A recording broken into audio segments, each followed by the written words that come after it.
kesktalvel külmõige pakaseks läheb, raputab vangistatud Peipsi oma ahelaid. Ta tummast jääkütke all vaikivast põuest kõlavad suurtükisarnased paugud ja mõõtmata lumelagedal tulevad sinised viirud nähtavale. Sinav vesi paistab rannas oleva vaataja silma, esitalai graavisarnane, läheb aga kaugemale jõudes ikka kitsamaks ja kaob viimaks kui sinine niit, kui juuksekarv halli taeva laotuse sisse ära.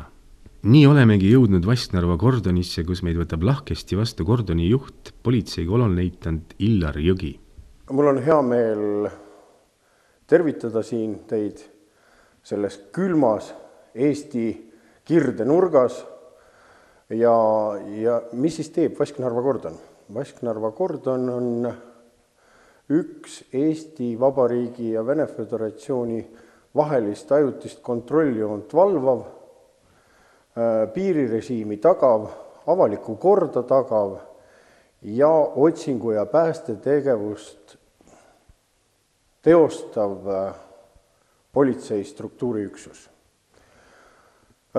Vasknarva kordonil on circa 60 kilomeetrit valvatavat riigipiiri, millest umbes 30 on Narva jõe ja umbes 30 Peipsi järve peal paiknevad ajutist kontrolljoont.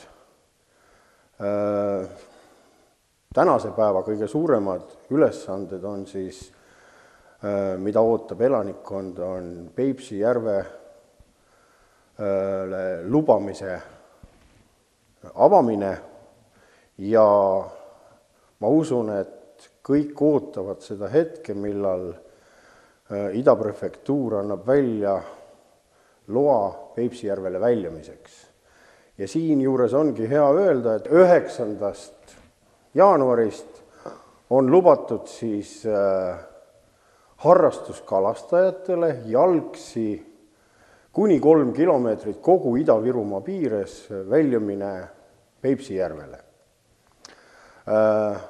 Aga nüüd, et kõiki neid teenistusülesandeid täita, siis täna õnnestub teil lisaks jääluure toimkonnale kaasa teha ka piirirežiimi ala tähistamise toimkond. Mis see tähendab? See tähendab seda, et inimesed, kes väljuvad piiriveekogule, võivad kaotada orientatsiooni ja see on ennetuslik tegevus selleks, et inimene teaks, kus ta asub. Me paigaldame kuni 200 meetri kaugusele ajutisest kontrolljoonest hoiatusteated inimestele, et siit edasi nagu minna ei tohiks. Viimane aeg on olnud kärepakane, Peipsi järv on kaanetunud, tulime tähistama piirirežiimi ala ja märgistame, paneme jää sisse tulpasid ja kalurid saaksid nüüd jääle tulla, kuigi te näete, et olud Võlluki parda taga on mõningalt kehvad. Siin on näha, et kuidas Võllukit lõhub jääd, kuigi ta on kuni 15 sentimeetrit paks.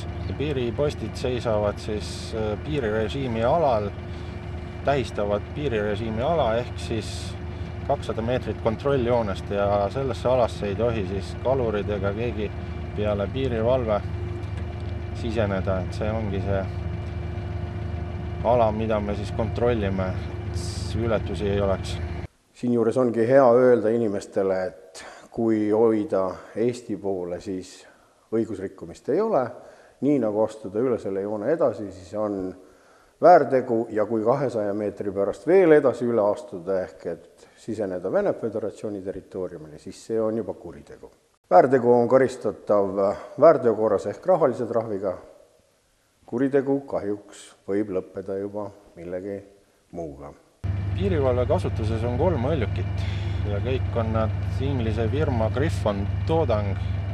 Lihtsalt eemalt vaadates on nad kõik sarnased, aga värvus ja kõik, aga neil on see suuruse vahe, et see on siis kõige suurem 9-tonnine, Mustvee kordonis on pisut väiksem ja Mehikoorma kordonis on kõige väiksem Võlluk. Külmade saabudes alati Politsei- ja Piirivalveameti piirivalvurid käivad mõõtmas Peipsi järvistul, nagu Narva jõel, jääpaksust, et tagada kalurite, nii kutseliste kui ka hobikalurite turvalisus, et kõik jõuaks alati koju õigel ajal oma perede juurde. Selleks piirivalurid käivad järvel, mõõdavad, puurivad auke, vaatab, mitu sentimeetrit paksus on jääl ja vastavalt sellele siis teevad juhtkond otsuse, kas lubada inimesed järvele või mitte. Järvele minnes või jääolude korral soovitame kaasa võtta ka jäänaaskrid, mis tagavad teile ohutuse, kui hakkate vajuma jääst läbi. Jäänaaskrid on suurepärane vahend saada haakuda jääpinnaga, et saada välja ronida. Kuna jää on libe, siis ei ole võimalik paljaste kätega sealt august välja ronida, et selle jaoks on jäänaaskrid soovitatav vahend, mis kaasa võtta, mis on kerged ja mugav kaasas kanda. Lisaks järvetoimkonnale saate te näha ühte esitlust meie parimast abivahendist teenistuskoerast.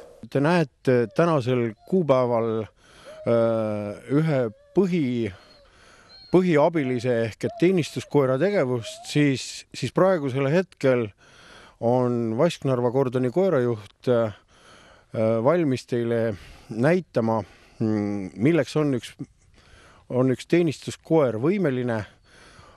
Omalt poolt tahaks öelda, et kõik need inimesed, kes ebaseaduslikult ületavad piiri, jätavad maha mingisuguseid esemeid, liiguvad mööda mingit radasid, ehk et koer on meil väga suur abiline nende jälgede avastamisel, aga ei tasu ka võtta nüüd ainult seda ebaseaduslikku tegevust, et nimetame ka nüüd need mammad ja memmed, taadid, emad, isad, kes kõik sügiseti käivad metsas marjul ja ära eksivad, et sel puhul on ka meil koerad ikkagi suureks abilisteks. Nüüd mida ma tahan kogu aeg toonitada, on see, et kui kellelgi peaks olema kunagi mingisuguse avaliku korra tagamise juures teenistuskoera vaja, ehk et ärge siis sündmuskohta ära rikkuge, et teenistuskoeral on selle võrra kergem alustada tegevust, ehk et inimesed, kes tahaksid saada teenistuskoera, peaksid teadma siis, et ei ole mõtet 10 inimest korraga sündmuskohale saata, vaid et teenistuskoer peaks olema üks esimestest, kes seal ära käib. Näete teenistust vaatlustornis ja teete kaasa ka ühe pisikese seiga autotoimkonnaga.